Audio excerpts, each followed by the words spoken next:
Teologia înlocuirii spune că Biserica va fi noul Israel, un popor nou și îmbunătățit al lui Dumnezeu.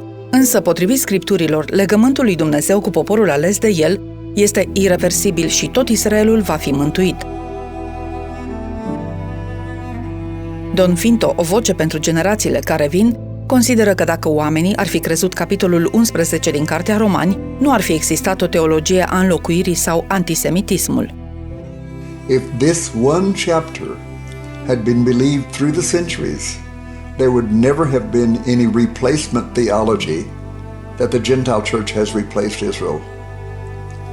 There would never have been any anti-Semitism, because Paul makes it very clear that God has not rejected Israel, that ultimately all Israel will be saved, that God's covenant with Israel is irrevocable, and that when they come to faith, it will bring greater riches, revival, and life from the dead to the whole world.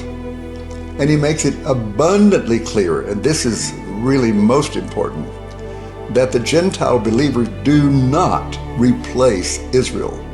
Rather, they are grafted into Israel and now share in the nourishing sap of the olive root.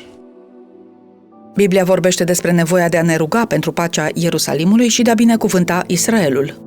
So any church that works against the Jews in Israel are working against themselves without knowing it. And the Gentile believers, according to this chapter, were to have lived in such a way to show Israel mercy, and in showing them mercy, they would make Israel jealous for their own Messiah. And yet the Gentile church became the worst persecutors of the Jewish people. Deși evreii au suspiciuni în ceea ce privește creștinii din cauza ororilor suferite din partea lor, Don Finto spune că este vremea ca ei să vină la credință.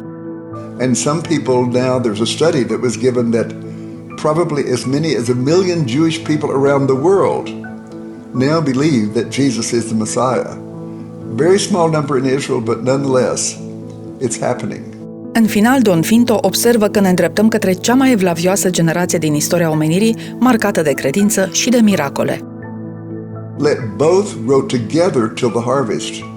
And Jesus explains the meaning of that and says the harvest is the end of the age. And the wheat obviously are the righteous and the weeds are the wicked. So what we're looking at is the bad news first. We're headed toward the most wicked generation in the history of mankind. But don't get bothered about that, because this is who you are. We're headed toward the most righteous generation in the history of mankind, which means more miracles, more godly living, all those things. That's what we're a part of. And don't forget, we were commanded to pray for the peace of Jerusalem. Psalm 122, verse 6. And Isaiah says in chapter 62, give yourselves no rest and give him no rest until he establishes Jerusalem and makes her the praise of the whole world. And, by the way, don't forget Genesis 12, 1 through 3, that if we bless Israel, we'll be blessed.